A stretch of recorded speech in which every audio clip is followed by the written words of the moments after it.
Hello students, welcome to Magnet Brains Hindi. मैं आप सभी का स्वागत करती हूं मैग्नेट ब्रेन्स के हिंदी चैनल में। आइए हम आज शुरू करेंगे हमारी क्षितिज पाठ्यपुस्तक भाग 2 का पाठ 3, जो रचित है कवि देव द्वारा। कृष्ण पर आधारित ये चैप्टर है और कृष्ण के बारे में ही आज हम पढ़ेंगे।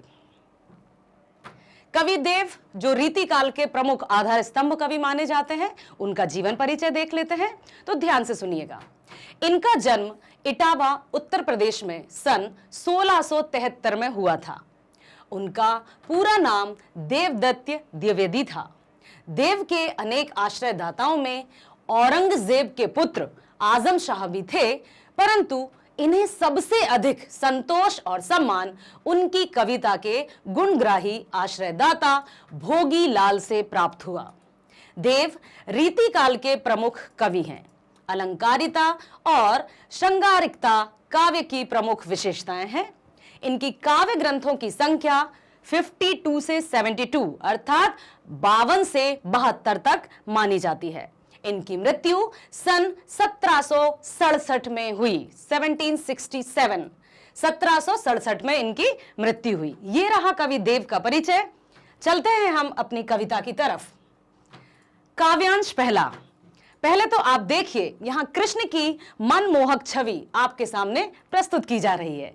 आज हम कृष्ण के रूप सौंदर्य को ही कवि देव द्वारा रचित कविता में पढ़ेंगे। ध्यान दीजिएगा, ध्यान से सुनिएगा और भाषा के जो 4 उद्देश्य आपको मैं बताती आ रही हूं, उन पर गौर फरमाइएगा, जरूर ध्यान दीजिएगा।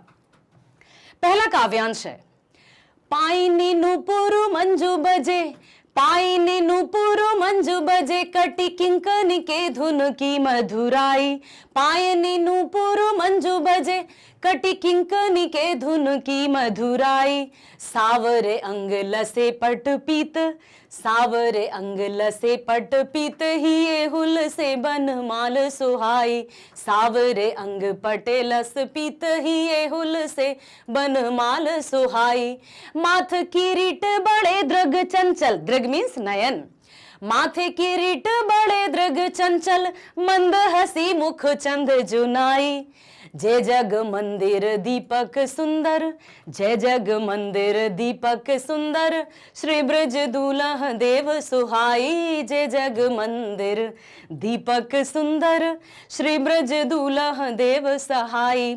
इसमें कवि देव ने श्री कृष्ण के दूल्हा समझते हैं आप, बिल्कुल सजे धजे कृष्ण का वर्णन किया है कि किस तरह से उनके माथे पर मुकुट है, किस तरह से उनके पैरों में नूपुर घुंघरू पायल, किस तरह से वो पायल पहने हुए हैं, किंकनी, कमर में करधनी बांधे हुए हैं, और सावरे अंग, आप सबको पता है, आपने वो गीत भी सुना होगा, यशोमती मैया से बोले नंदलाला, राधा क्यों गोरी मैं क्यों काला। इसी सावरे रूप का वर्णन किया है कवि देव ने। सावरे अंग लसे पटपीत, श्याम जो वस्त्र पहनते हैं वो किस तरह के रहते हैं, पीले वस्त्र। हिये हुल से बनमाल सुहाई, यहां पर वनमाल अर्थात फूलों की माला धारण किए रहते हैं। माथे किरीट बड़े दृग चंचल, माथे किरीट अर्थात मुकुट। आप देख सकते हैं कि श्री कृष्ण किस तरह से मोर पंख के साथ सुशोभित मुकुट धारण किए हुए हैं। हिये हुल से बनमाल सुहाई, माथे किरीट बड़े दृग चंचल, उनके नयन तो ऐसे लगते हैं मानो बस निहारते ही जाओ, एक टक देखते ही रहो। मंद हसी मुख चंद जुन्हाई, जब कृष्ण मुस्कुराते हैं तो ऐसा लगता है जैसे वातावरण में चांदनी बिखर गई हो। जय जग मंदिर दीपक सुंदर, श्री ब्रज दूल्हा देव सहाई, ऐसा लगता है श्री कृष्ण का रूप कि सारे जग रूपी मंदिर में दीपक रूपी रोशनी प्रकाशित हो रही हो।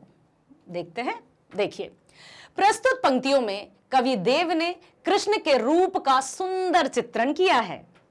कृष्ण के पैरों में घुंघरू और कमर में करधनी है, जिससे मधुर ध्वनि निकल रही है। जब वो चलते हैं तो घुंघरुओं की आवाज इतनी मधुर है, इतनी कर्णप्रिय है, इसका वर्णन कवि देव ने किया है। उनके सांवले शरीर पर पीले वस्त्र तथा गले में वैजंती माला सुशोभित है। आपने वो सुना होगा ना, गले में वैजंती माला बजा रे मुरली मधुर बाला। यही वैजंती माला अर्थात फूलों की माला श्री कृष्ण धारण किए हुए हैं। उनके सिर पर मुकुट है तथा आंखें बड़ी बड़ी और चंचल हैं। उनके मुख पर मंद मंद मुस्कुराहट है जो चंद्र किरणों के समान सुंदर है। चांदनी रात तो आप सभी जानते हैं कि चांदनी रात में ऐसा लगता है जैसे चारों तरफ वातावरण में शीतलता फैल गई हो। ऐसे श्री कृष्ण जगत रूपी मंदिर के सुंदर दीपक हैं और ब्रज के दूल्हा प्रतीत हो रहे हैं। तो यहां पर हमने देखा श्री कृष्ण के रूप सौंदर्य का वर्णन जो कि कवि देव ने अपनी अलंकृत भाषा में हमारे समक्ष प्रस्तुत किया है। चलते हैं काव्यांश 2 की तरफ। अब इसमें देखते हैं क्या है। ध्यान से सुनिएगा, बहुत अच्छे से रोचक तरीके से सुनिएगा, ताकि किसी भी कार्य को जब हम इंटरेस्ट से करते हैं, रोचक पूर्ण तरीके से करते हैं, तो वो मस्तिष्क में LTM अर्थात लॉन्ग टर्म मेमोरी में सेव हो जाता है। तो बच्चों ध्यान से सुनिएगा कि इस काव्यांश में कवि देव हमसे क्या कहना चाहते हैं। देखिए, दारिद्रुम पलना बिछोना नभ पल्लव के सुमन झिंगुला सोहे तन छवि भारी दे। फिर से पढ़ती हूं। दारिद्रुम पलना बिछोना नभ पल्लव के सुमन झिंगुला सोहे तन छवि भारी दे। पवन झुलावे के कीर बतरावे देव कोकुले हलावे हुलसावे कर तारी दे। पूरित पराग सो तारो करे नाई नौन कंज कली नाई काला ताना सिर सारी दे। मदन मही पुजो कालू बालक बसंत ताही प्रातः ही जगावत गुलाब चटकारी दे। इसमें कवि देव ने वसंत ऋतु की सुंदरता का वर्णन किया है कि किस तरह से जब वसंत ऋतु आती है तो चारों तरफ प्रकृति सज जाती है दुल्हन की तरह। ऐसा लगता है मानो एक एक फूल में रंग, एक एक पेड़ में रंग बिरंगे फूल खिल जाते हैं और वातावरण लगता है कि चारों तरफ। कवि देव ने वसंत ऋतु को क्या माना है, ध्यान से सुनिए। डार द्रुम पलना बिछौना नभ पल्लव के। ऐसा लग रहा है जैसे जो पेड़ों की डालियां हैं वो झूला हो। डाल द्रुम पलना बिछौना, वसंत को एक छोटे से शिशु के रूप में माना है। देखिए आप यहां पर देख सकते हैं चित्र में कि किस तरह से इस डाली पर एक छोटा सा बालक मुस्कुराता हुआ नजर आ रहा है। आप अपनी किताब में भी देखिए, बुक में देखिए, पाठ 3 जो हम पढ़ रहे हैं, कि किस तरह से छोटा सा बालक रूपी वसंत को यहां पर कवि ने दिखाने का प्रयास किया है। डाली का पलना और उस पर नए नए पल्लव जो कोपल आती है पेड़ों पर, उसका बिछोना अर्थात जो डाली है और कोमल कोमल पत्तियों का बिछौना अर्थात बिस्तर लगा हुआ है, सेज सजी हुई है। ऐसा लगता है कि छूटकू सा, बिल्कुल जरा सा वसंत उस पर खेल रहा हो और मुस्कुरा रहा हो। सुमन झिंगुला सोहे तन छवि भारी दे। फूलों का झुंगला, झबला, जो छोटे छोटे बच्चे पहनते हैं ना झिंगुला, तो ऐसा लगा। सुमन मीन्स फूल, सब जानते हैं आप।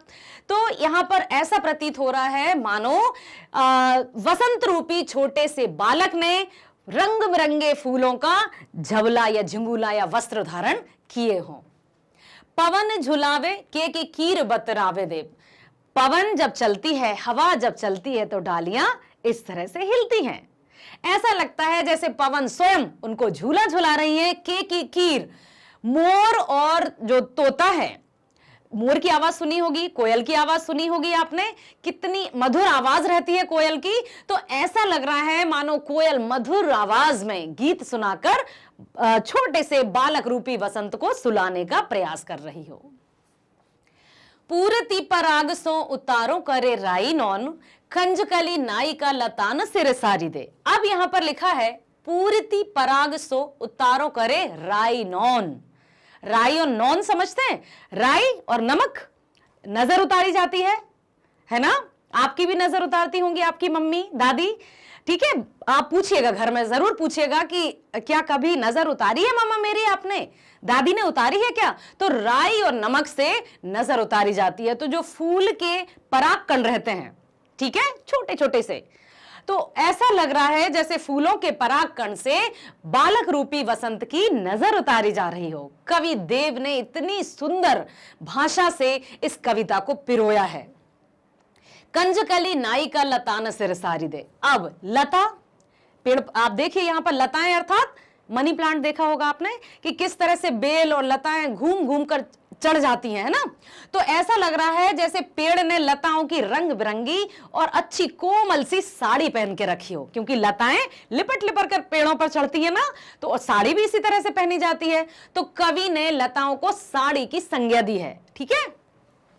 मदन मही पुजु को बालक वसंतता ही। अब मदन, रति और कामदेव, आपने सुना होगा कि जब सृष्टि का निर्माण हो रहा था तब रति और कामदेव को सौंदर्य और प्रेम का प्रतीक ब्रह्मांड में रचना की गई थी, ठीक है। तो मदन अर्थात सबसे सुंदर, बेस्ट, एकदम उससे सुंदर कोई नहीं। तो यहां पर कवि ने वसंत रूपी बालक को मदन की उपमा दे दी है, कामदेव की उपमा दे दी है कि इतना सुंदर, इतना मनोहारी, इतना आकर्षक कि एक टक बस निहारते रहना चाहते हैं, अनिमेष, लगातार, अपलक कवि उनके ही रूप को निहारना चाहते हैं। किसके रूप को? वसंत ऋतु, अर्थात वसंत ऋतु को छोटे से बालक के रूप में यहां पर कहा है कवि ने। प्रातः ही जगावत गुलाब चटिकारी दे। अब देखिए यहां पर अंतिम पंक्ति में क्या कहना चाहते हैं कवि? गुलाब के फूल जब चटक कर खिलते हैं, कितना सुंदर रहता है ना गुलाब का फूल। सुबह सुबह जब गुलाब के फूल खिलते हैं तो चट की आवाज आती है, एकदम। आप सुनिएगा कभी एकांत में जाकर, जहां पिन ड्रॉप साइलेंस हो, बाग बगीचा में आप जाएंगे तो जब फूल खिलते हैं चटक चटक कर आवाज आती है। तो ये कहना चाहते हैं कवि, ऐसा लगता है मानो चुटकी बजाकर गुलाब उसको बहलाने का प्रयास कर रहे हों, और ये कहने का प्रयास, और धीरे से, आराम से, बिल्कुल कोमलता से, ताकि कहीं वसंत रूपी बालक रो ना पड़े। तो इन सब का ध्यान रखते हुए कवि ने वसंत ऋतु को छोटे से बालक और वहां के पेड़, लताएं, छोटी छोटी कोपल, वृक्ष, मोर, कोयल, बाकी सभी को यहां पर कविता में पिरो दिया है और वसंत रूपी वर्णन कर दिया है। ओके, देखिए इन पंक्तियों में कवि ने वसंत के आगमन की तुलना एक नव बालक के आगमन से करते हुए प्रकृति में होने वाले परिवर्तनों को उस रूप में दिखाया है। जिस तरह परिवार में किसी नए बच्चे के आगमन पर सबके चेहरे खिल जाते हैं, उसी तरह प्रकृति में वसंत के आगमन पर चारों ओर रौनक छा गई है। प्रकृति में चारों ओर रंग बिरंगे फूलों को खिला देखकर ऐसा लगता है मानो प्रकृति राजकुमार वसंत के लिए रंग बिरंगे वस्त्र तैयार कर रही हो। ठीक वैसे ही जैसे घर के लोग बालक को रंग बिरंगे वस्त्र पहनाते हैं। समझ में आया?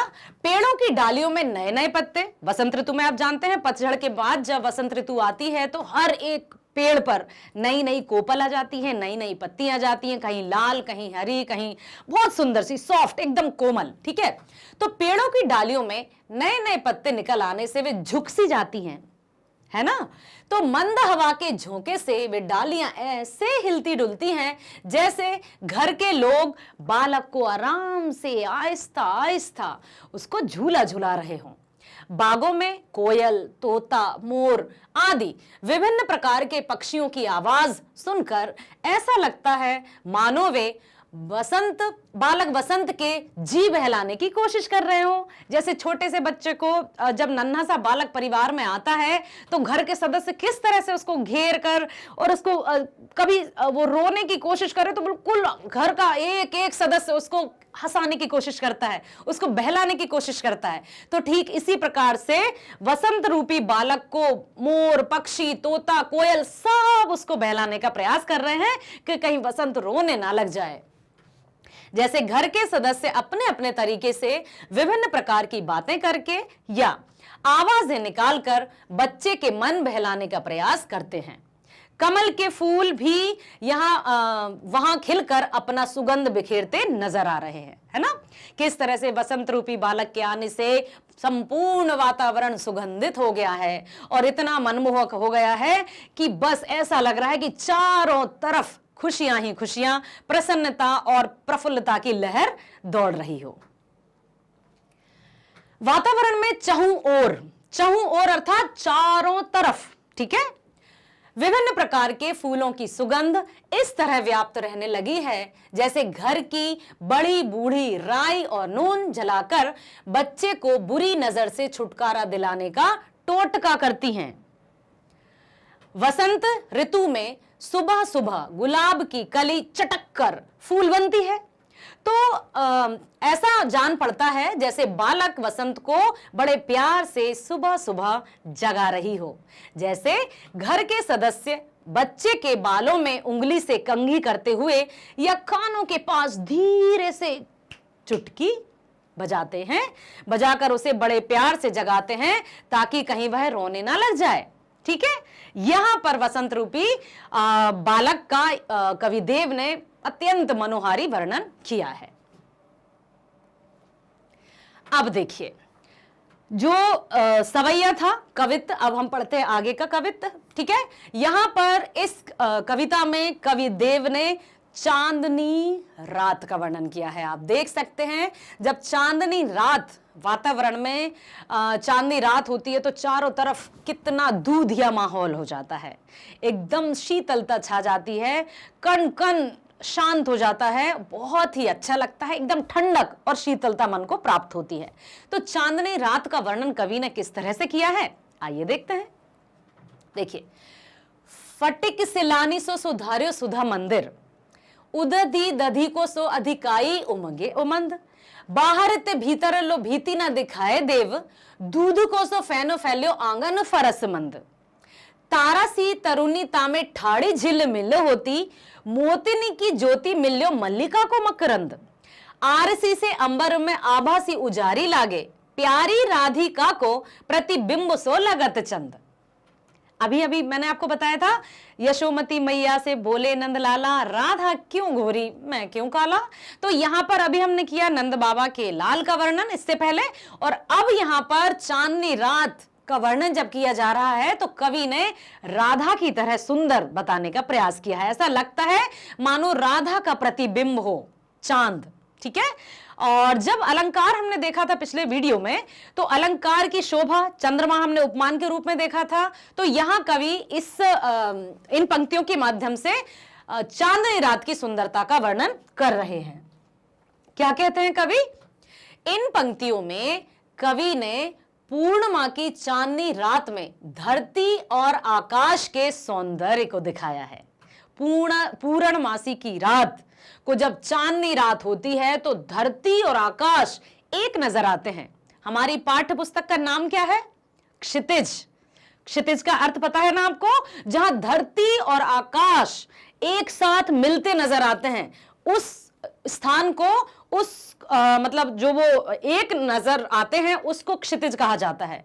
यदि हम और पास में जाते जाएंगे और पास में जाते जाएंगे तो वो फिर अलग अलग दिखेंगे, लेकिन दूर से देखने पर ऐसा लगता है जैसे आकाश और पृथ्वी मिल रहे हों। उस स्थान को क्षितिज कहा जाता है, उस दृष्टि को। ठीक है, तो यहां पर देखिए, इन पंक्तियों में कवि ने पूर्णिमा की चांदनी रात में धरती और आकाश के सौंदर्य को दिखाया है।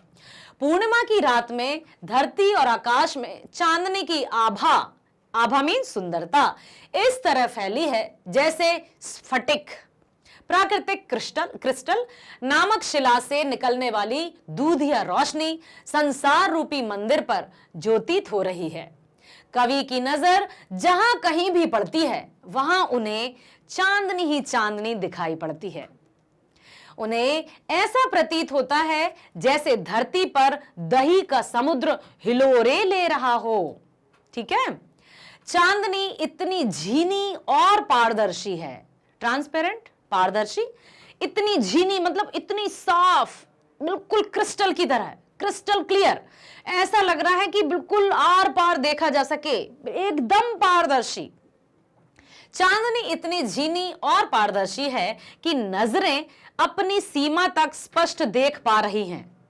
जहां तक दृष्टि जाती है कवि की, हमें बताना चाहते हैं कि जहां तक दृष्टि जा रही है दूर क्षितिज तक, वहां पर साफ साफ दिखाई दे रहा है।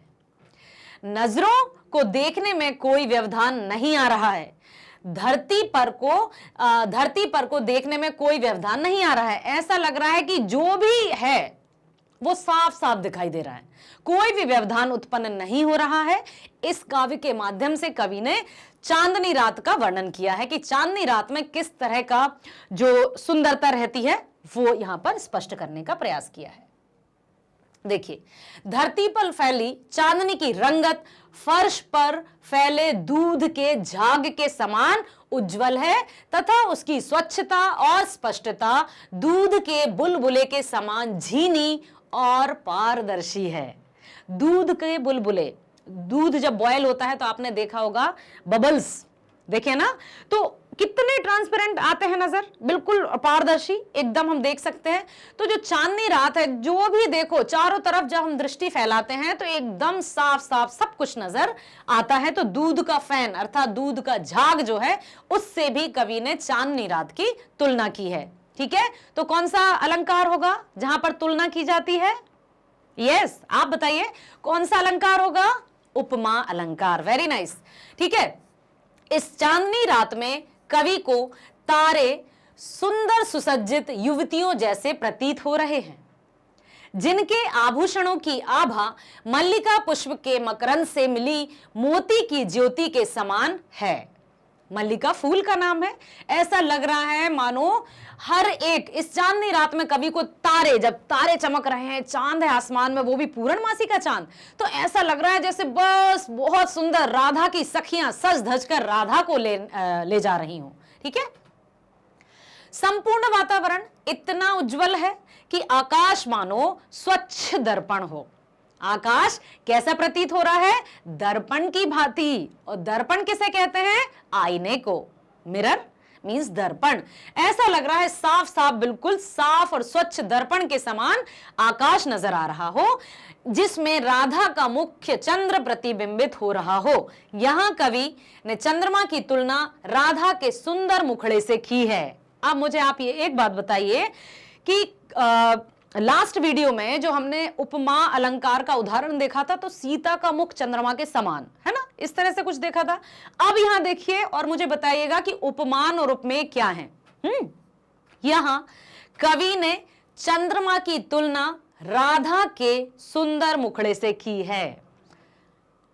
चंद्रमा की तुलना राधा के सुंदर मुखड़े से की है। बताइए अब यहां उपमान क्या होगा, उपमेय क्या होगा?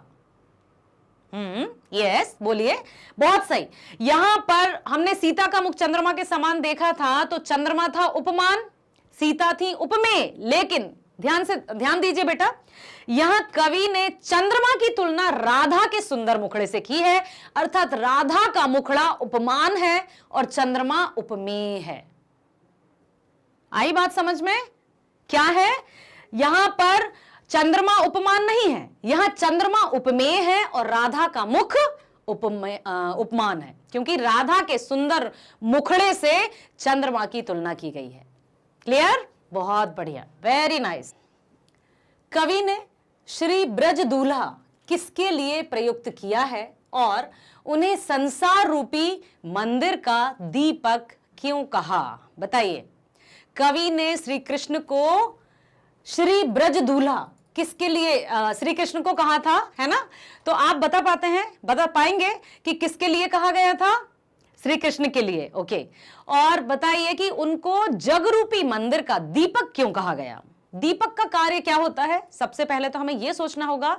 और एक और बात बेटा ध्यान से सुनिएगा कि जो भी प्रश्नों के उत्तर यहां पर आपको बताए जाएंगे वो आपको सुनना है, साथ ही साथ अपनी बुद्धि को भी विकसित करते जाना है। क्रिएटिव लर्निंग भी हमें साथ साथ करना है। ठीक है, कि हम में जो है thinking skill, creative thinking develop होनी चाहिए कि क्या यदि मान लीजिए जो हमने कॉपी में लिखा या जो हमने सुना, यदि वो एक शब्द भी हमसे मिस हो जाता है परीक्षाओं के दौरान, तो हम वहीं पर रुक कर रह जाते हैं, अटक जाती है हमारी गाड़ी। तो ऐसे में आपको अपनी सोचने की क्षमता को विकसित करना होगा, उसको व्यापक रूप में लाना होगा। इसके लिए हर एक पाठ को, हर एक कविता को, पाठ का जो भी एक्सप्लेनेशन है या कविता का जो भी भावार्थ या व्याख्या है, उसको ध्यान से सुनिएगा, समझिएगा। और जब आप उत्तरों का निर्माण स्वयं करेंगे तो आप स्वयं देखेंगे कि शुरुआत तो हम कर देते हैं, समापन कैसे करें, पता चलता है हम कि 2 नंबर के उत्तर में भी हम लिखते चले जाते हैं, लिखते चले जाते हैं, लिखते ही चले जाते हैं, हमें पता ही नहीं चलता कि अब समाप्त कैसे करें। तो इस प्रक्रिया को भी आपको ध्यान से समझना होगा कि प्रश्न में आखिर पूछा क्या गया है। सबसे पहले हमें प्रश्न को ध्यान से पढ़ना होता है, पढ़ने के बाद हमें उस प्रश्न को समझना होता है कि वो क्या पूछ रहा है। ठीक है, यहां पर कवि ने श्री ब्रजदूल्हा किसके लिए प्रयुक्त किया है? बिल्कुल सही कहा आपने, श्री कृष्ण के लिए। और उन्हें संसार रूपी मंदिर का दीपक क्यों कहा है? तो अब दीपक का क्या कार्य होता है? दीपक का कार्य होता है अंधेरे को रोशन करना। तो श्री कृष्ण को क्यों दीपक कहा है? देखिए, कवि ने श्री ब्रजदूल्हा श्री कृष्ण के लिए प्रयुक्त किया है। कवि के अनुसार जिस प्रकार एक दीपक मंदिर में प्रकाश एवं पवित्रता का सूचक है, उसी प्रकार श्री कृष्ण भी इस संसार रूपी मंदिर में ईश्वरीय आभा एवं पवित्रता का संचार करते हैं। समझ में आया कि जो दीपक का कार्य है रोशनी करना, प्रकाशित करना, पवित्रता फैलाना, उसी तरह से श्री कृष्ण को भी उन्होंने दीपक रूपी प्रकाश और पवित्रता फैलाने वाला माना है, कवि देव ने। ओके, अगला प्रश्न है, बताइएगा आप, पहले सवैये में से उन पंक्तियों को छांट कर लिखिए जिनमें अनुप्रास और रूपक अलंकार का प्रयोग हुआ है। अलंकार संबंधी प्रश्न हमेशा आपसे पूछे जाएंगे, रस संबंधी प्रश्न आपसे हमेशा पूछे जाएंगे, ना केवल 10वीं में अपितु आगे जो कॉम्पिटेटिव परीक्षाएं आप देंगे उनमें भी पूछे जाते हैं। तो हिंदी जो व्याकरण है उसका जो एरिया है, ऑरा है, बहुत विकसित है। तो आप अपनी व्याकरण को बहुत स्ट्रॉन्ग करते जाइए और इसके लिए आपको अपनी लिसनिंग स्किल मजबूत करनी होगी। ठीक है, लास्ट वीडियो में हमने देखा था अलंकार किसे कहते हैं, क्यों कहते हैं, कौन सा अलंकार क्या होता है। तो अभी फिर से अलंकार का प्रश्न आ गया है ना। अनुप्रास अलंकार में हमने क्या देखा था, बताइए। आप ही बताइए। यस, बहुत सही, वर्ण की आवृत्ति। अब देखिए, कविता की कौन सी पंक्ति में वर्ण अर्थात अक्षर की आवृत्ति अर्थात रिपीटेशन हुआ है? देखिए, कटी किंकनी के धुन की मधुराई, यहां पर आप देखेंगे क वर्ण की आवृत्ति हुई है, इसलिए यहां पर अनुप्रास अलंकार है। समझ में आया बेटा? बहुत सही। फिर है सावरे अंग लसे पट पीत, सावरे अंग लसे पट पीत, हिये हुल से बन माल सुहाई। इसमें भी कौन से वर्ण की आवृत्ति हुई है? पावर्ण की और हावर्ण की। ठीक है, इसलिए यहां पर अनुप्रास अलंकार है। ठीक है, अब एक और क्या पूछा है उन्होंने? रूपक अलंकार। आप ही बताइए, रूपक अलंकार की पंक्ति कौन सी है? बताइए, फिर मैं स्लाइड आगे बढ़ाने वाली हूं। पहले आप बताइए कि रूपक अलंकार कौन सी पंक्तियों में है। और रूपक अलंकार क्या था? जिसमें उपमान और उपमेय के गुणों की अत्यधिक समानता के कारण उपमान और उपमेय एक हो जाते हैं, अलग अलग नहीं रहते हैं। देखिए, मंद हसी मुख चंद जुन्हाई, मुख चंद, मुख चंद्रमा के समान नहीं या चंद्रमा मुख के समान नहीं, मुख चंद हो गया, मुख चंद्र। जैसे लास्ट वीडियो में आपको बताया था कि सीता चंद्रमुखी है, सीता का मुख चंद्रमा के समान सुंदर नहीं, सीता चंद्रमुखी ही है। तो यहां पर मुख चंद, ठीक है, मुख को चंद बिल्कुल उस पर आरोपित कर दिया गया है, उपमान और उपमेय समान हो गए हैं, इसलिए यहां पर रूपक अलंकार है। इस पंक्ति में श्री कृष्ण के मुख की समानता चंद्रमा से की गई है। उपमेय में उपमान का अभेद, मतलब कोई भेद ही नजर नहीं आ रहा है। अभेद मीन्स जहां कोई अंतर ही समझ में ना आए कि कौन उपमान है कौन उपमेय है, वहां पर रूपक अलंकार हो जाता है। ठीक है, उपमेय में उपमान का अभेद आरोप किया गया है, इसलिए यहां पर रूपक अलंकार है। याद है ना, आपको बताए थे, उपमा खाया रूप निखर आया, उत्प्रेक्षा कल्पना या संभावना कर सकते हैं क्योंकि हम मानव हैं और इसमें कोई अति नहीं है। अर्थ अलंकार के 5 भेद हमने पढ़े थे लास्ट वीडियो में। अब चलते हैं अगले प्रश्न की तरफ। निम्नलिखित पंक्तियों का काव्य सौंदर्य स्पष्ट कीजिए। आप बेटा बहुत ध्यान से सुनिएगा, अर्थ क्या होता है, भावार्थ क्या होता है, काव्य सौंदर्य क्या होता है। अर्थ, पंक्तियों में जो भी लिखा है, शब्द क्या, किस तरह के शब्दों का प्रयोग है, तो हम एज इट इज, यथावत यदि शब्दों के अर्थ को स्पष्ट करते हैं तो वो अर्थ हो जाता है भावार्थ। मतलब किस भाव से कवि हमें समझाने का प्रयास कर रहे हैं, किस भाव या कौन से भावना से कवि ने ये पंक्ति लिखी है, भावार्थ हो जाता है। आती है बात काव्य सौंदर्य की। काव्य सौंदर्य क्या है, किससे होते हैं काव्य सौंदर्य? काव्य में सुंदरता किससे आती है? याद कीजिए, प्रीवियस वीडियोस में हमने देखा था, सुना होगा आपने कि काव्यों की सुंदरता क्या क्या बढ़ाते हैं?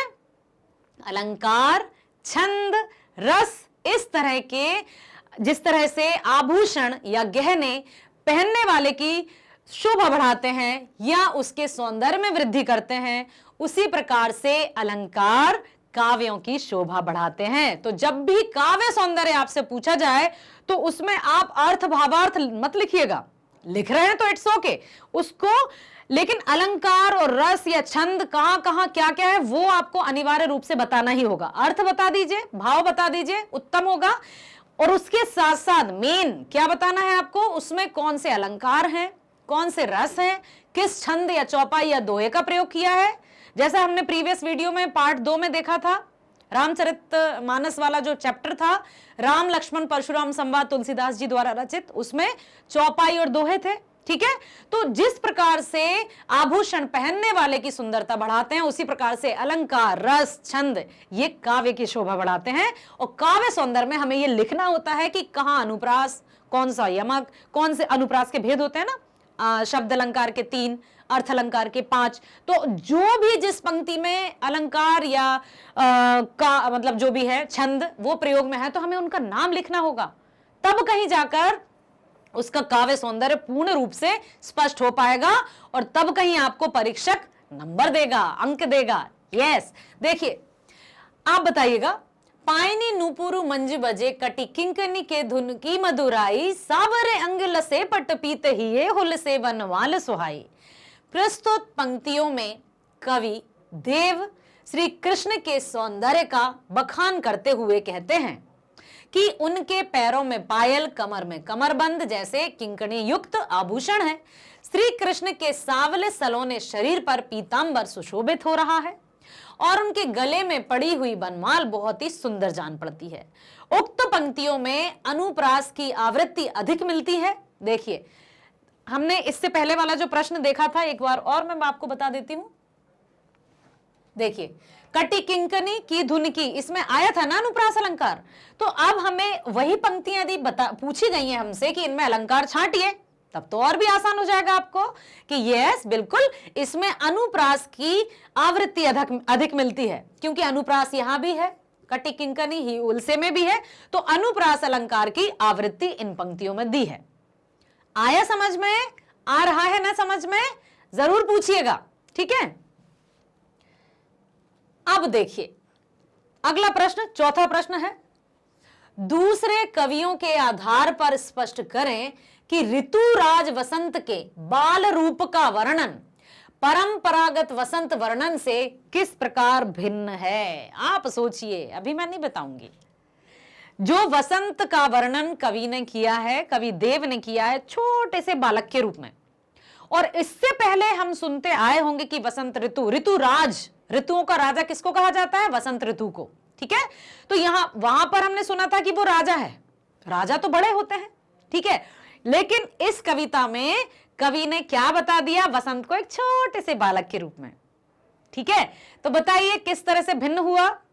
एक तो यही कि ऋतुराज वसंत, जो कि हमेशा हम राजा भांति, राजा की तरह देखते आए हैं, सुनते आए हैं, समझते आए हैं, निबंध भी हमने लिखे होंगे, अनुच्छेद भी हमने लिखे होंगे, परंतु इस कवित्व में हमने क्या देखा कि कवि देव ने छोटे से बालक रूपी वसंत को यहां पर प्रस्तुत किया है। ओके, दूसरे कवियों द्वारा ऋतुराज वसंत को कामदेव मानने की परंपरा रही है, परंतु अभी प्रीवियस वीडियो में आपको बताया था कि कामदेव को ब्रह्मांड में सबसे सुंदर पुरुष माना गया है, रति को सबसे सुंदर स्त्री।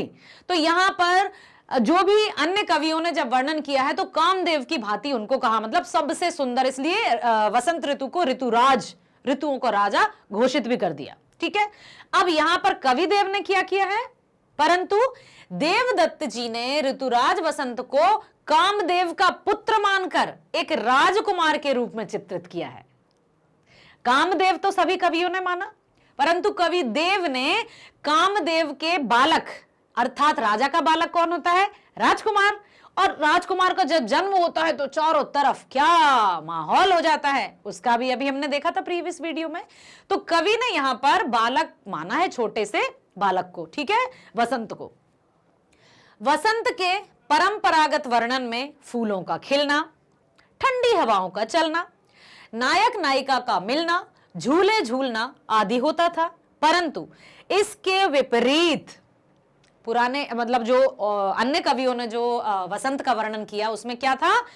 माहौल चारों तरफ से खुशनुमा हो जाता है, सुगंधित फूल आ जाते हैं, बहुत ठंडी ठंडी हवाएं चलती हैं, मंद मंद चारों तरफ सुगंध बिखर जाती है हवा में, बहुत सुंदर माहौल है ना। लेकिन यहां पर क्या किया है कवि ने? देवदत्त जी ने यहां प्रकृति का चित्रण ममता मां के रूप में किया है, वात्सल्य रस, है ना। कौन सा रस आया यहां पर? वात्सल्य रस, क्योंकि यहां पर छोटे से वसंत को दिखाया है। और प्रकृति में क्या क्या है? सभी हैं, हम भी शामिल हैं प्रकृति में। तो वहां पर कवि ने क्या बताया है कि प्रकृति जो है वो मां है और वसंत छोटा सा बालक है। तो यहां पर वात्सल्य रस की प्रधानता है। जब आपसे काव्य सौंदर्य में पूछा जाए कि कौन से रस है, कौन से अलंकार हैं, तो आप याद रखिएगा कि इस कविता में, इस कवित्व में वात्सल्य रस की प्रधानता है। परंपरागत वसंत ऋतु में नायक नायिका को प्रेम कीड़ा में मग्न दर्शाया जाता है कि वसंत ऋतु आते ही नायक नायिका मिलते हैं, ठीक है, प्रेम आभास होता है। परंतु यहां क्या हुआ है? देव जी ने वसंत ऋतु में कमल रूपी नायिका को उसकी नजर उतारते हुए दर्शाया है। आप सोचिए कितना एकदम जो परंपरागत वसंत था, परंपरागत जो वसंत का वर्णन था, उससे पूर्ण रूप से भिन्न कवि देव जी ने वसंत का एक नया रूप हमारे समक्ष चित्रित किया है, प्रस्तुत किया है, जो आप भी सुन रहे हैं और समझ रहे हो, बड़ा अच्छा लग रहा होगा आपको। अब देखिए अगला प्रश्न है, प्रातः ही जगावत गुलाब चटकारी दे। इस पंक्ति का भाव स्पष्ट करना है आपको। मैंने आपको अभी अंतर बताया, अर्थ स्पष्ट कीजिए तो क्या लिखना है, भाव स्पष्ट कीजिए तब क्या लिखना है, और काव्य सौंदर्य यदि पूछा जाए तब क्या लिखना है। गॉट इट ना? अर्थ में पंक्तियों का अर्थ, भाव में किस भाव से, कौन सी भावना से कवि ने लिखा है, और काव्य सौंदर्य में हमें बताना होता है कि कौन से अलंकार, रस, छंद, चौपाई, दोहे, किस तरह से किसका प्रयोग हुआ है जिससे काव्य में सुंदरता आ गई है। ठीक है, अब देखिए इस पंक्ति के द्वारा कवि ने वसंत ऋतु की सुबह के प्राकृतिक सौंदर्य का वर्णन किया है और वसंत ऋतु को राजा कामदेव का पुत्र बताया है। इस पंक्ति का भाव यह है कि वसंत रूपी बालक पेड़ की डाल रूपी पालने में सोया हुआ है। ठीक है, और जब वो सो रहा है तो मंद मंद जब ठंडी ठंडी हवा जब चल रही है तो वो डाली भी हिल रही है, तो ऐसा प्रतीत होता है जैसे झूला झूल रहा हो वसंत रूपी बालक। ओके, और प्रातः काल होने पर उसे गुलाब का फूल चुटकी देकर जगा रहा है। तात्पर्य है कि वसंत आने पर चारों ओर गुलाब सुबह के समय चटक कर खिलते हैं, जिससे कवि को ऐसा आभास होता है मानो वसंत रूपी सोए हुए बालों को गुलाब चुटकी बजाकर जगाने का प्रयास कर रहा है। छोटा सा बच्चा जब नींद में होता है और उसको जगाने का प्रयास किया जाता है तो चुपचाप से माँ उसके बालों पर हाथ फेरने लगती है, सिर पर हाथ फेर देती है ना, ताकि वो डिस्टर्ब ना हो और ऐसा ना हो कि उठकर वो रोने ही लगे। उठाने के लिए नए नए तरीके सुझाए जाते हैं। ठीक है, तो इसी प्रकार से गुलाब जब चटक कर खिलता है तो कवि देव ने ऐसा बताया है कि ऐसा प्रतीत हो रहा है मानो गुलाब चुटकी देकर बालक रूपी वसंत को नींद से जगा रहा हो और यह भी प्रयास कर रहा है कि कहीं वो अचानक से जागकर रोने ना लगे। तो उनके लिए मन बहलाने के लिए भी बहुत सारे हैं, मोर है, कोयल है, तोता है, वो सारे पक्षी अपनी मधुर मधुर गीत भी सुना रहे हैं बालक रूपी वसंत को। अब देखिए प्रश्न आया है अगला, चांदनी रात की सुंदरता को कवि ने किन किन रूपों में देखा है? प्रश्न 5 तक हमने देखे, जो सवैया था, श्री कृष्ण के बाद वसंत का रूप सौंदर्य आया। अब हम आते हैं थर्ड कवित्व पर, ठीक है। इसमें कवि ने क्या किया है? चांदनी रात अर्थात पूर्णमासी की रात का वर्णन किया है, और जो चांद की तुलना है वो राधा के सुंदर मुखड़े से की है। तो यहां पर उपमान हुए हैं राधा का मुखड़ा और उपमेय है चंद्रमा, क्योंकि राधा के सुंदर मुखड़े की तुलना चांद की तुलना राधा के सुंदर मुखड़े से की है। आया समझ में? चांदनी रात की सुंदरता को कवि ने किन किन रूपों में देखा है? देखिए, चांदनी रात की सुंदरता को कवि ने निम्नलिखित रूपों में देखा है। कौन कौन से रूपों में? पूर्णिमा की रात में धरती और आकाश में चांदनी की आभा इस तरह फैलती है जैसे स्फटिक नामक शिला से निकलने वाली दूधिया रोशनी संसार रूपी मंदिर को प्रकाशित करती है। स्फटिक है ना, व्हाइट मार्बल, संगमरमर, ठीक है। यदि संगमरमर चारों तरफ हो और रोशनी पड़े जब चांद की, तो ऐसा लगेगा कि तारे, जमीन, चांद, जमीन, सब कुछ जमीन पर उतर आए हैं और पूरा जो वातावरण है वो एकदम दूधिया हो गया हो, ठीक है। देवदत्त जी की नजरें जहां तक जाती हैं उन्हें वहां तक बस चांदनी ही चांदनी नजर आती है। चारों तरफ जहां तक दृष्टि जा रही है, बिना किसी व्यवधान के, बिना किसी परेशानी के, चारों तरफ दूधिया दूधिया ही नजर आ रहा है, स्पष्ट एकदम। अब है इसी का, देवदत्त जब चांदनी रात में आकाश को निहारते हैं तो उन्हें ऐसा भ्रम होता है मानो आकाश के तारे नायिका का वेश धारण कर अपनी सुंदरता की आभा को समस्त आकाश में बिखेर रहे हों। चांद होंगे तो तारे भी होंगे, है ना। और कवि देव ने जो तारे खिल रहे हैं, चमक रहे हैं, जगमगा रहे हैं, उनको क्या बताया है? नायिका का वेश धारण करके अपनी सुंदरता की आभा को समस्त आकाश में बिखेर रहे हो, ऐसा बताया है। और चंद्रमा कौन? राधा। और उसकी सखियां कौन? तारे, ठीक है। तो इस प्रकार से यहां पर हमने देखा।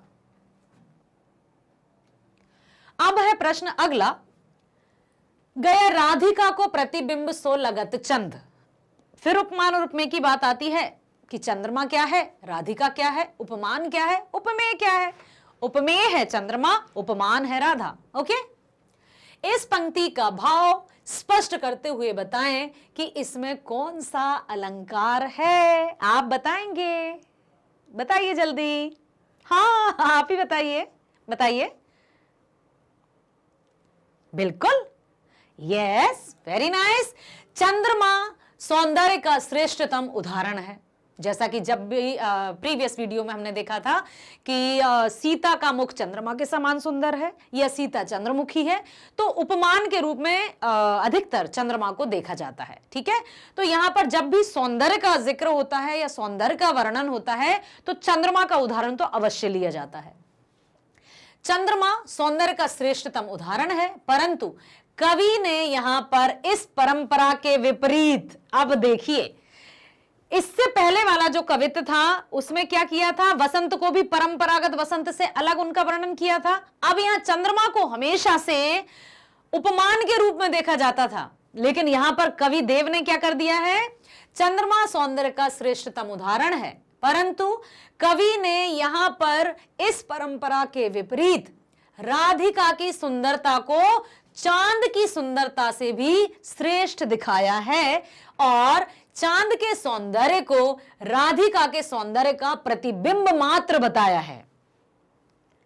आ रही है बेटा समझ में बात कि हमेशा से चंद्रमा को सौंदर्य का प्रतिरूप माना जाता है, परंतु कवि ने यहां राधा की, चांद को राधा कह दिया, वो अलग बात है, लेकिन अब चांद का जो प्रतिबिंब है, मतलब चांद जब बिल्कुल शीतलता, ऐसा लग रहा है कि जब पानी में यदि चांद का प्रतिबिंब दिखे तो ऐसा लग रहा है मानो कि राधा का प्रतिबिंब हो। यहां पर राधा के सौंदर्य को बढ़ा चढ़ाकर, अर्थात कवि ने राधा के सौंदर्य को चंद्रमा के सौंदर्य से अधिक बढ़कर बताया है। कवि की कल्पना देखिए, आपने सुना ही होगा, जहां न पहुंचे रवि वहां पहुंचे कवि। ऑफ कोर्स, बिल्कुल सही, आपने सुना होगा कि रवि अर्थात सूर्य, है ना। तो जहां न पहुंचे रवि, जहां सूर्य का प्रकाश नहीं पहुंचता है वहां कवि की कल्पना पहुंच जाती है। तो कवि की कल्पना से अधिक तो सूर्य का प्रकाश भी रोशन नहीं कर सकता। अर्थात ठीक उसी प्रकार से जो रूप सौंदर्य है, राधा के सुंदरता का वर्णन कवि ने चांद से भी बढ़कर किया है।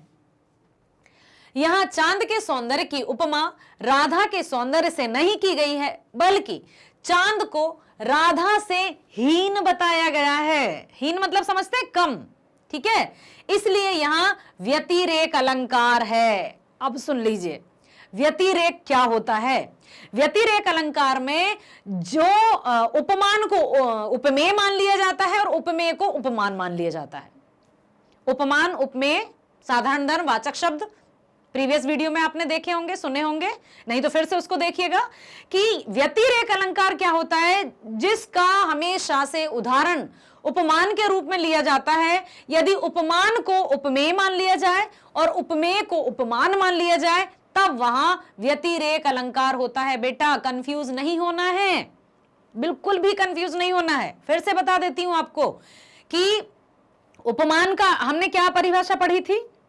उपमान अर्थात जिससे तुलना की जाती है, ओके, और उपमेय क्या होता है, जिसकी तुलना की जाती है। अब क्लियर हुआ। हमेशा से चंद्रमा को उपमान के रूप में माना जाता है, लेकिन यदि जिसको भी हमेशा से उपमान के रूप में माना जाता है उसे कई कवियों द्वारा, जैसे यहां भी हम देख पा रहे हैं ना, कविदेव ने उपमान को उपमेय बना दिया, उपमेय को उपमान बना दिया। तो जहां पर उपमान उपमेय बन जाए, उपमेय उपमान बन जाए, वहां पर कौन सा अलंकार होता है, व्यतिरेक अलंकार। बहुत ध्यान से देखिएगा, सुनिएगा, ठीक है। अगले प्रश्न की तरफ चलते हैं।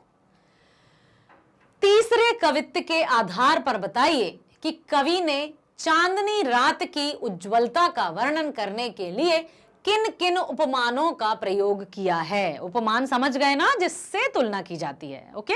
तो चांदनी रात की उज्ज्वलता, उज्ज्वल, चमक, आभा, सुंदरता, उसका वर्णन करने के लिए, उसकी सुंदरता को दिखाने के लिए कवि ने कौन कौन से उपमानों का प्रयोग किया है, देखते हैं।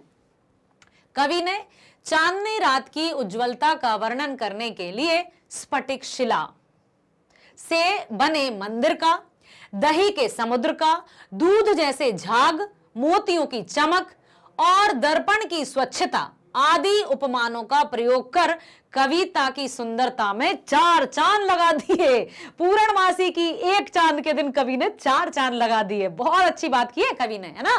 तो अब यहां पर आप ये मत लिख दीजिएगा कि राधा का दिया है उपमान, मतलब राधा को भी, क्योंकि राधा तो स्वयं यहां पर चंद्रमा से अधिक सुंदर बताई है, ठीक है।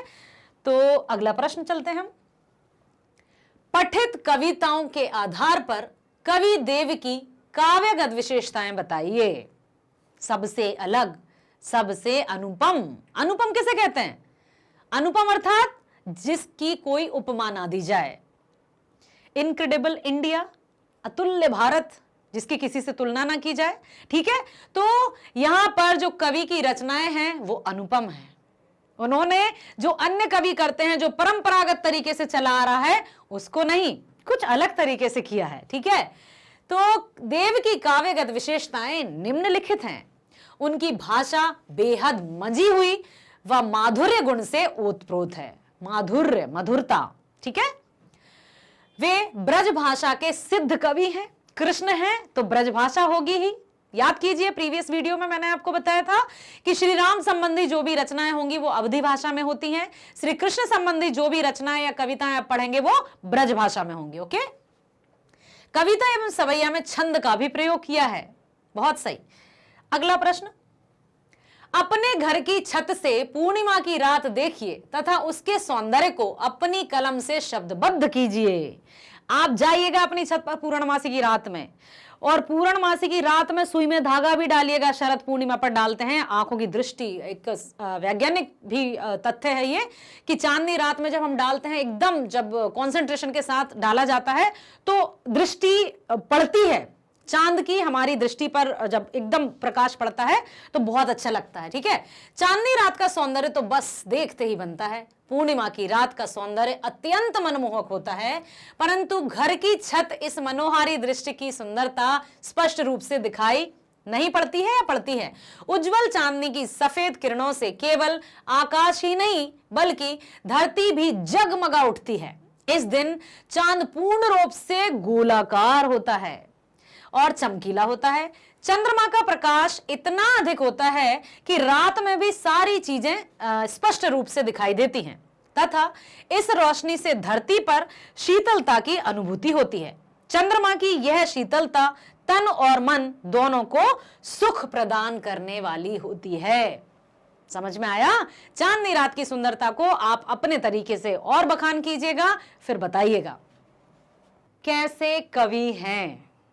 बताइए, कवि देव जो कि रीति काल के प्रमुख आधार स्तंभ माने जाते हैं, जिनका जीवन परिचय भी हमने देखा प्रीवियस वीडियो में, है ना, उनकी रचनाएं पढ़ी समझी। अब आप बताइए कि वो कैसे कवि हैं।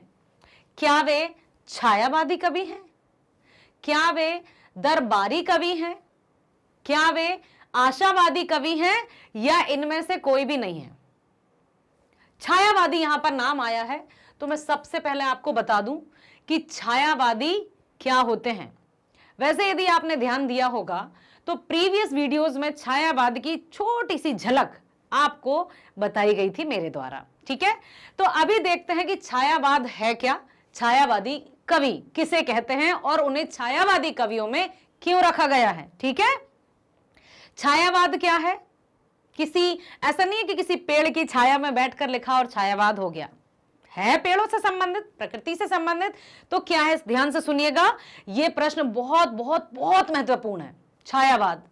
छायावाद का अर्थ होता है जो भी कवि या रचनाकार अपने अंतर्मन के भावों को, भावनाओं को, विचारों को प्रकृति के साथ अर्थात बाहरी तालमेल बिठाकर मन के भाव और प्रकृति में जो हो रहा है, जो घटित हुआ है, उसका तालमेल बिठाकर जब रचना की जाती है तो उसको छायावादी कहा जाता है। और छायावादी कवियों में 4 प्रमुख आधार स्तंभ माने जाते हैं। तो आपको इसका उत्तर पता ही चल जाएगा कि देव छायावादी कवि हैं या नहीं। सबसे पहला पंत। पंत कौन? सुमित्रा नंदन पंत। छायावादी कवि में पंत सुमित्रा नंदन पंत। प्रसाद जयशंकर प्रसाद, ठीक है। पंत प्रसाद वर्मा, महादेवी वर्मा। निराला सूर्यकांत त्रिपाठी निराला, ठीक है। तो पंत प्रसाद वर्मा निराला, आप इस तरह से याद कर लीजिए, पंत प्रसाद वर्मा निराला, ये छायावादी 4 आधार स्तंभ हैं। क्या देव का नाम आया छायावादी में? नहीं आया। इट मींस कि देव नहीं है छायावादी कवि, ठीक है। तो यहां पर अब हम चलते हैं अगले प्रश्न की तरफ, देखते हैं इसका उत्तर सही क्या है। दरबारी, क्योंकि वो दरबार में गाते थे और हमने देखा था उनके जीवन परिचय में, देखा था, याद आया? बहुत सही, वेरी गुड। अगला प्रश्न है, कवि ने चांदनी की कल्पना किसके रूप में की है? बताइए, चांदनी की जो कल्पना की थी कवि ने कैसा माना था उसको? सुधा मंदिर, देव मंदिर, सौंदर्य महल या इनमें से कोई भी नहीं? क्या था बताइए? सुधा मंदिर, अमृत के समान सफेद एकदम, क्या वो था? या किसी देव का मंदिर था? या फिर सुंदरता से भरा सौंदर्य महल था? या कोई भी नहीं था? याद आया? हाँ, यस, बताइए, याद आया? बहुत सही, सही है। सुधा मंदिर, कवि ने चांदनी की कल्पना को सुधा मंदिर की तरह माना है। अगला प्रश्न है, किसकी जगमगाहट राधा की सखियों की तरह लग रही है? याद आ गया? आया? जल्दी से उत्तर दीजिए। बहुत सही, किसकी? बल्ब की, सूर्य की, सौंदर्य की या तारों की? सखियां, जो राधा थी उसकी सखी, राधा चांद को माना था या चंद्रमा से राधा की तुलना की गई थी या राधा से चंद्रमा की तुलना की गई थी? तो चांद के अलावा कौन टिमटिमाते हैं? यस, बहुत सही, तारों की। वेरी गुड, बहुत सही जवाब। अगला प्रश्न है, कृष्ण को किसकी भांति सजा धजा दिखाया गया है? श्री कृष्ण को इस पाठ में, इस कविता में, सवैये में कवि ने कैसा सजा धजा दिखाया है?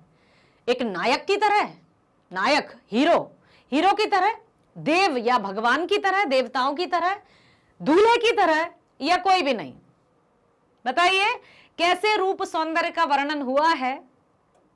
दूल्हे की तरह। Very good, clap for yourself, very nice, well done. चलते हैं हम अगले प्रश्न की तरफ। कृष्ण के चरणों में क्या सुशोभित हैं? क्या उनके चरणों की शोभा और बढ़ा रहे हैं?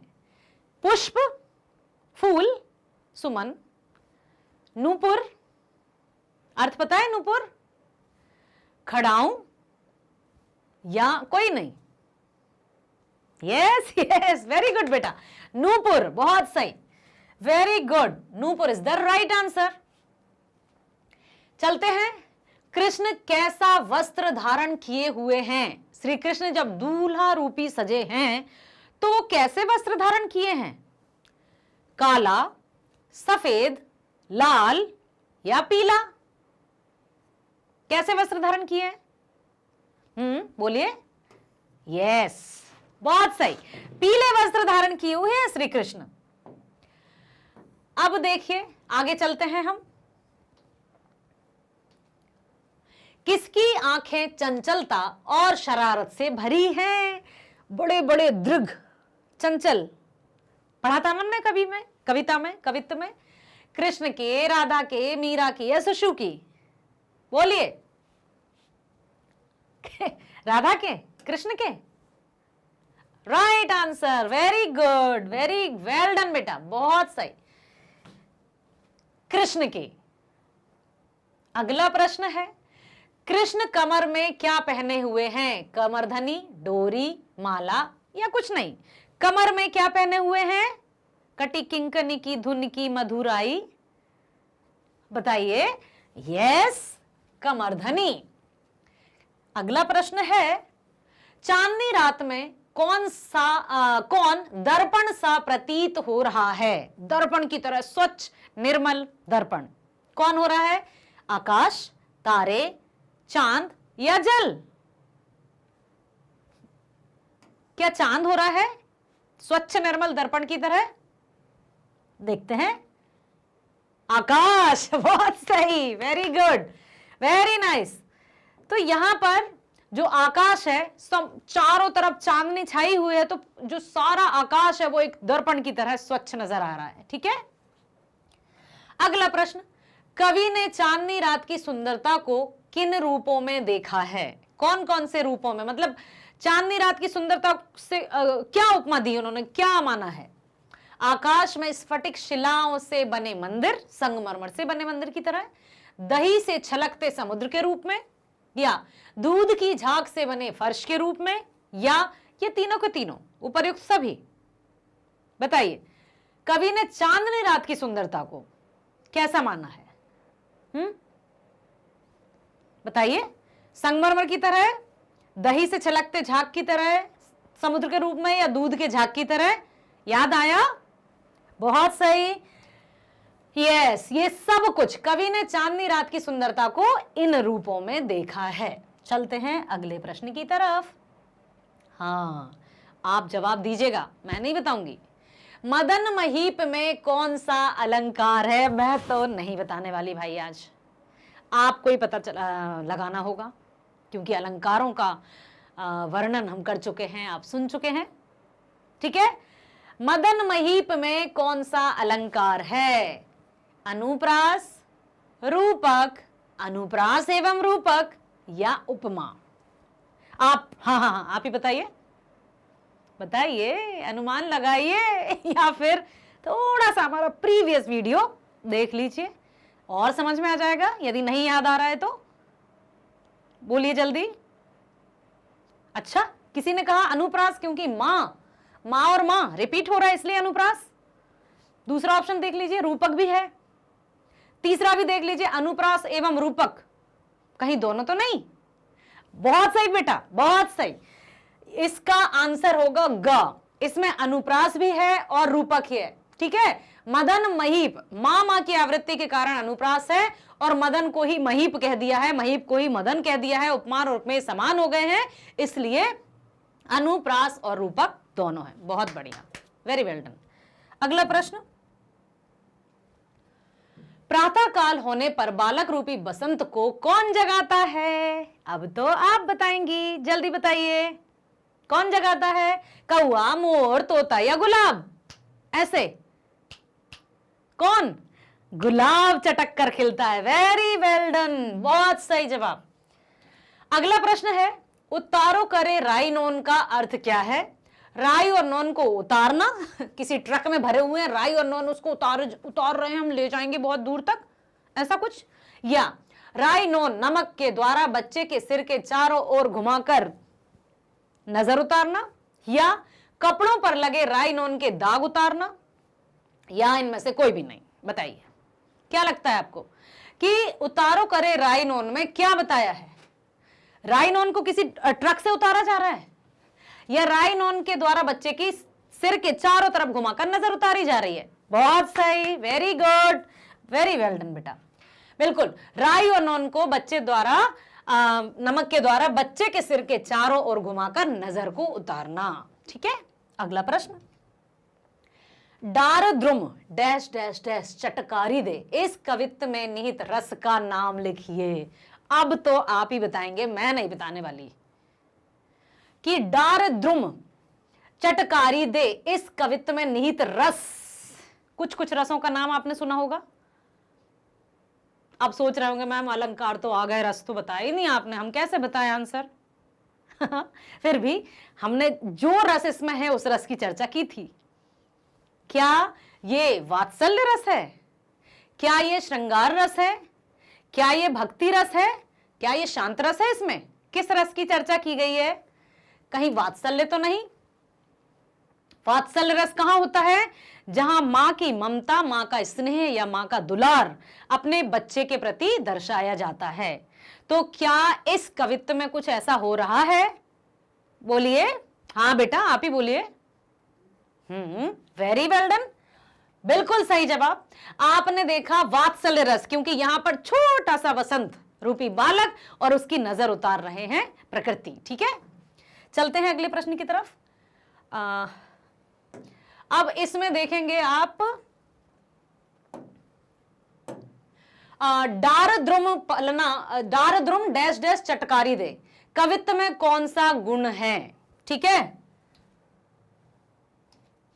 डार द्रुम चटकारी दे कवित्व में कौन सा गुण कौन सा है? प्रसाद गुण है, माधुर्य गुण है, ओज गुण है या निर्गुण है? कोई गुण ही नहीं है, बताइए। डार द्रुम पलना बिछावे नभ पल्लव के, क्या लगता है आपको कौन सा गुण होगा? प्रसाद, माधुर्य, ओज या कोई सा भी नहीं, निर्गुण? हाँ, यस, बिल्कुल माधुर्य, क्योंकि इसमें मधुरता दिखाई है, ठीक है। अगला प्रश्न है, डार द्रुम चटकारी दे पद की भाषा कैसी है? ये तो मैं आपको प्रीवियस वीडियो में कई बार बता चुकी हूं कि किससे संबंधित भाषा कौन सी होगी और किससे संबंधित कोई भी रचना होगी तब भाषा कौन सी होगी। अब तो आप ही बताएंगे, बताइए। अवधी है क्या? क्या ब्रजभाषा है? क्या बुंदेलखंडी है या भोजपुरी है? कृष्ण से संबंधित पाठ है, कविता है, कवित्त है, सवैया है ना? तो कौन सी भाषा होगी? ब्रजभाषा, याद रखिएगा हमेशा, ओके। नेक्स्ट क्वेश्चन इज, देव के कवित्व में फटिक शिला, फटिक का अर्थ है फटिक, फटना, फैलना, गले पड़ना। स्फटिक एक तरह का सफेद बहुमूल्य तथा पारदर्शी पत्थर। देव के कवित्व में फटिक सिलानी सुधार्यो सुधा मंदिर, ऐसा कुछ एक पंक्ति है हमारी। तो क्या फटना, फैलना, गले पड़ना या स्फटिक एक तरह का सफेद बहुमूल्य तथा पारदर्शी पत्थर? ट्रांसपेरेंट, यस, बहुत सही जवाब दिया आपने। घ इज द राइट आंसर। अगला प्रश्न है, फटिक सिलानी सो सुधार्यो सुधा मंदिर, इस पंक्ति में कौन सा अलंकार है? फिर प्रश्न आपसे ही पूछती हूं मैं, बताइए कि फटिक सिलानी सो सुधारे सुधा मंदिर, कोई वाचक शब्द नहीं दिख रहे हैं, किस पर क्या आरोपित हो रहा है? ना कुछ उपमान दिखाई दे रहा है, ना कुछ उपमेय भेद नजर आ रहा है, तो कौन सा क्या होगा? रूपक और श्लेष है क्या? श्लेष शब्द अलंकार है, लेकिन यहां तो अर्थ पर समझ में आ रहा होगा शायद। क्या उपमा और रूपक है? क्या अनुप्रास और उपमा है, या फिर उत्प्रेक्षा और अनुप्रास है? बताइए। फटिक सिलानी सो सुधार्यो सुधा मंदिर, फटिक सिलानी सो सुधार्यो सुधा मंदिर, यस स्पष्ट है। अब बताइए बेटा, आप जल्दी बताइए, रूपक और श्लेष है क्या? कट कर दूं? ओके, कर दिया आपके कहने पर। क्या उपमा और रूपक है क्या? कुछ कह रहे हैं नहीं, कुछ कह रहे हैं हाँ, चलो इसको भी ऐसा भी कर देते हैं, कुछ कह रहे हैं हाँ, मतलब 50% आ रहा है आप लोगों का आंसर, 50-50, ठीक है। अब चलते हैं अगला, अनुप्रास और उपमा, इसको कह रहे हैं बहुत लोग, डबल टिक कर देते हैं इस पर। उत्प्रेक्षा एवं अनुप्रास, उत्प्रेक्षा के लिए वाचक शब्द है ही नहीं इसमें, तो इसको कट कर देते हैं। देखते हैं सही आंसर किसका सही होता है। बहुत सही, very good, very well done बेटा। अनुप्रास और उपमा, क्योंकि सा वर्ण की आवृत्ति भी है और सो के जैसा, के समान उपमा अलंकार भी है। Very very very well done, बहुत सही। अगले प्रश्न की तरफ चलते हैं हम। भीति का तत्सम रूप क्या है? भीति का तत्सम रूप क्या है? भीतर, भीति, भयंकर या भीत? बताइए। भीति क्या है? भीतर, भीतर मतलब समझते हैं अंदर, भीतर चले जाओ मतलब अंदर चले जाओ, नहीं, हटा देते हैं आपके कहने पर। भित्ति, दीवार टाइप कुछ, क्या यही है? ओके। भयंकर, भयंकर तो नहीं होगा क्योंकि माधुर्य गुण है इसमें, बहुत सही। भीत, अब देखते हैं आपका अनुमान कितना सही और कितना गलत होता है। भीति is the right answer, very well done बच्चों, बहुत अच्छा किया आप लोगों ने। आगे चलते हैं।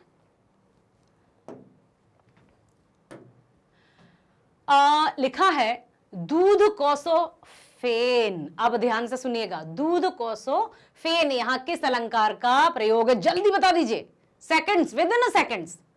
यस, बहुत सही जवाब आ रहा है, देखते हैं सही है या नहीं। उपमा, क्योंकि सो के जैसा, के समान, सा सदृश, तो उपमा अलंकार ही होगा, इसमें हमें अधिक सोचना ही नहीं है। एक अगला चलते हैं। प्यारी राधिका को प्रतिबिंब सो लगत चंद्र, इस पंक्ति में किस अलंकार का प्रयोग हुआ है? बताइए जल्दी, हमने चर्चा की थी हमने, देखते हैं। प्यारी राधिका को प्रतिबिंब सो लगत चंद्र, प्रतीब या व्यतिरेक, क्योंकि जहां उपमान को उपमेय, उपमेय को उपमान मान लिया जाता है, वहां व्यतिरेक या प्रतीप अलंकार होता है। अगला प्रश्न है, राधा में खाली स्थान दिया है यहां पर, फूल की सुगंध मिली हुई है, किस फूल की विशेष रूप से चर्चा की गई थी? याद कीजिए, मल्लिका का फूल, चमेली का फूल, चंपा का फूल या गुलाब का फूल? एक पंक्ति बहुत स्पष्ट रूप से दिखी थी और उसकी चर्चा भी हमने की थी प्रीवियस वीडियो में, यदि आपने सुना है तो उत्तर बता पाएंगे। मल्लिका के फूल की, बहुत सही, वेरी गुड। अगला प्रश्न, युवती कैसी प्रतीत हो रही है? चांद सी, फूल सी, तारे सी या गुलाब सी? कैसी प्रतीत हो रही है? चांद सी, हाँ, ओके कर देते हैं। फूल सी, नो। तारे सी, कुछ कह रहे हैं यस, कुछ कह रहे हैं यस। अब देखते हैं किसका कौन सा सही होता है। तारे सी, युवती, क्योंकि जो युवतियां हैं, जो नायिका हैं, वो तारों की समान सखियां, ठीक है, प्रतीत हो रही हैं। तो अब चलते हैं हम अपने अगले प्रश्न की तरफ। देव का जन्म कब और कहां हुआ? देव, कवि देवदत्त जी, और इनका जीवन परिचय हमने इससे पहले वाले वीडियो में देखा था, प्रीवियस वीडियो में, है ना। उससे पहले हमने देखा था मतलब पाठ्य पुस्तक के प्रश्न उत्तर, ठीक है, एनसीईआरटी सॉल्यूशंस। उससे पहले जब हमने कविता और कवित्व और सवैये पढ़ना शुरू किया था तब कवि परिचय भी पढ़ा था। अब देखते हैं आपको कितना याद है। देव का जन्म कब और कहां हुआ था? सन 1673 इटावा में, या सन 1773 में इटावा में, या 1673 में इलाहाबाद में, या 1773 वाराणसी में। देखते हैं। ओके, कहां? चलते हैं। अच्छा, आपने कहा खा, ये भी देख लेते हैं। ये नहीं, ओके, देखते हैं दोनों में से क्या सही है। यस, इसमें बिल्कुल भी इटावा में तो हुआ था, लेकिन बेटा सन को ध्यान से देखिएगा आप, 1673 में हुआ था, 1763 में नहीं, ठीक है। तो ये याद रखिएगा, 1673 में हुआ था जन्म किसका? कवि देव का। अगला प्रश्न, देव की कविता का प्रमुख विषय क्या है? किस तरह की कविता है? क्या कोई हास्य कविता है, व्यंग्य है, हास्य और व्यंग्य है? क्या इसमें कोई राजनीति है? बताइए। क्या इसमें श्रृंगार है, मतलब सुंदरता है, श्रृंगार है, प्रेम है, सौंदर्य का वर्णन है, या युद्धों का सजीव वर्णन है? क्या लगता है आपको? हास्य नहीं है, राजनीति भी नहीं है, श्रृंगार तो लग रहा है, युद्ध का भी वर्णन नहीं है। चेक करते हैं। बहुत सही जवाब, वेरी नाइस। अब देखिए यहां पर हम चलते हैं अगले प्रश्न की तरफ। पायनी नूपुर डैश डैश डैश देव सहाई सवैये में कृष्ण का कैसा वर्णन किया गया है? कैसा वर्णन किया है? क्या सामंती वैभव का किया है? सामंत शाह, यानी राजा महाराजा होते हैं सामंत शाह, एकदम अलौकिक रूप का, साधारण बाल रूप का, या चमत्कारिक रूप का? यहां पर आप कंफ्यूज नहीं होंगे, वसंत के रूप की वर्णन नहीं किया, मतलब वसंत रूपी प्रश्न नहीं है, कृष्ण के कौन से रूप का वर्णन है वो प्रश्न है, कंफ्यूज नहीं होना है, ठीक है। सामंती वैभव का, ओके, अलौकिक रूप का, ये किसी ने कहा ये ऐसा, देखते हैं। सामंती वैभव का, क्योंकि उनकी राजसी ठाठबाट दिखाया जा रहा है, दूल्हा बने हैं वो। अब जिसके पास धन दौलत या लक्ष्मी की कृपा नहीं होगी वो अच्छे से कैसे सज धज पाएगा? राजा थे कृष्ण तो अच्छे से सजे कृष्ण, ठीक है। तो जो आंसर है वो है सामंती वैभव का, ठीक है बेटा। जब आपको कविताएं पढ़ाई जाती हैं तो व्याख्या को ध्यान से सुना करिए, और जहां कहीं भी आपको कोई भी प्रॉब्लम आएगी तो आप कमेंट बॉक्स में जरूर लिखा करिए। चलिए चलते हैं अगले प्रश्न की तरफ। मंद हसी मुख चंद जुनाई में निहित अलंकार का नाम लिखिए। फिर से अलंकार, अब तो मैं बिल्कुल नहीं बताऊंगी, अब तो आप ही बताएंगे। बताइए, मंद हसी मुख चंद जुनाई, ये पंक्ति प्रश्न उत्तर में भी, एनसीईआरटी सॉल्यूशंस में भी आई थी, इसलिए अब मैं तो नहीं बताने वाली। बताइए, यमक है, रूपक है, उत्प्रेक्षा है, या उपमा है? जल्दी बताइए। यमक है? नो, ओके, कट कर दिया आपके कहने पर। रूपक है? किसी ने कहा हाँ। उत्प्रेक्षा, कोई कल्पना संभावना की जा रही है क्या? नो। क्या किसी की किसी से तुलना की जा रही है? वाचक शब्द हैं, सा, सी, के जैसा, सौ आदि? नो। देखते हैं कौन सा अलंकार है। बिल्कुल रूपक अलंकार दिया है इसमें, ठीक है। अगला प्रश्न है, कवि को कृष्ण के चेहरे पर फैली मुस्कान कैसी लग रही है? कवि ने उनकी मुस्कान को कैसा बताया है? किस तरह की मुस्कान है श्री कृष्ण की? फूल के समान, या चंचल चंचल मछली के समान? आपने सुनी होगी ना छोटे में, मछली जल की रानी है, जीवन उसका पानी है, हाथ लगाओ डर जाएगी, बाहर निकालो मर जाएगी, कुछ इस तरह से। चांदनी के समान या पवित्र जल के समान? देखते हैं, चांदनी के समान। Very good, very good. अब चलते हैं अगले प्रश्न की तरफ। देखिए, जय जग मंदिर दीपक सुंदर में निहित अलंकार। जय जग मंदिर आया कुछ याद? ज्यों त्यों, जानहू जनहू, मानो मनहू, कुछ इस तरह से। क्या रूपक और यमक है? नो। क्या रूपक एवं अनुप्रास है? नो। क्या उत्प्रेक्षा एवं उपमा है? लगा देते हैं। क्या यमक और श्लेष है? किसी ने कहा हाँ, किसी ने, ये वाला आंसर ज्यादा आ रहा है। अब देखते हैं आपका क्या सही जवाब है। जय जग मंदिर, जय जग मंदिर। देखिए, जा की आवृत्ति कारण अनुप्रास तो होगा ही, जहां कहीं वर्ण की आवृत्ति होगी वहां अनुप्रास तो होगा ही। तो आप पहले छांट लिया करो। और ऐसा नहीं है बेटा कि एक पंक्ति में एक ही अलंकार होता है, एक पंक्ति में कई अलंकार हो सकते हैं। तो सबसे पहले आप अनुप्रास को ढूंढना शुरू किया करो। जहां कहीं कुछ रिपीट हो रहा है वर्ण तो वहां अनुप्रास तो होगा।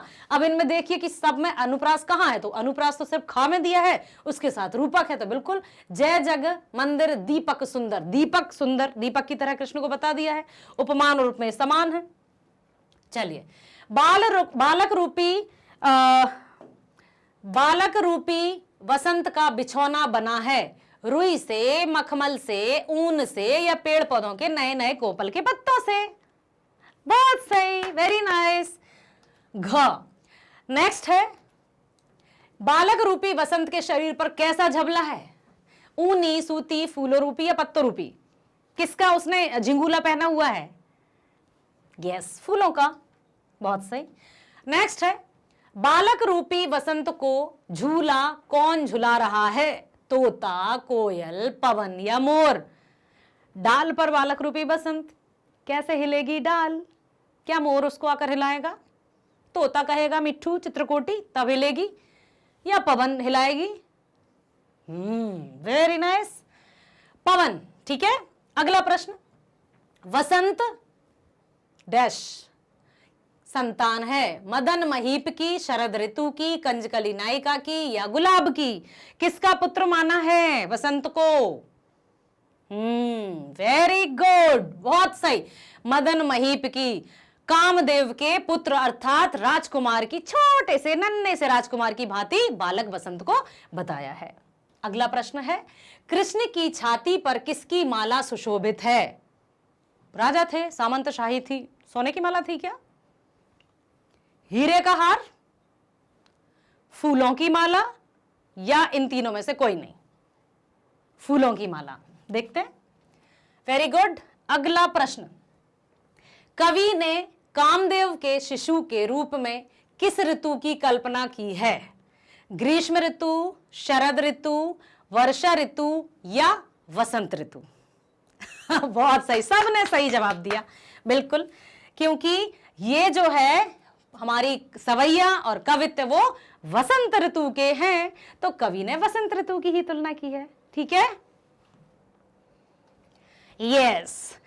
तो ये रहे हमारे एमसीक्यूज, और अब आपसे फिर मैं वही कहने वाली हूं, बहुत प्यारी सी, मीठी सी, अच्छी सी बात, कि बेटा मैग्नेट ब्रेन्स लाया है क्लास 6 to 12th एजुकेशन, स्कूली शिक्षा एकदम फ्री, एकदम मुफ्त, बेस्ट एजुकेशन, बेस्ट टीचर्स, और ना केवल हिंदी की शिक्षा बल्कि सभी विषयों की बेहतरीन शिक्षा, जिससे आप बेहतर से बेहतरीन बन सकते हैं। तो सब्सक्राइब, लाइक और शेयर करना नहीं भूलेंगे। प्लीज लाइक कीजिए, सब्सक्राइब कीजिए, शेयर कीजिए। फिर हम मिलते हैं अगले वीडियो में। Thank you, bye bye.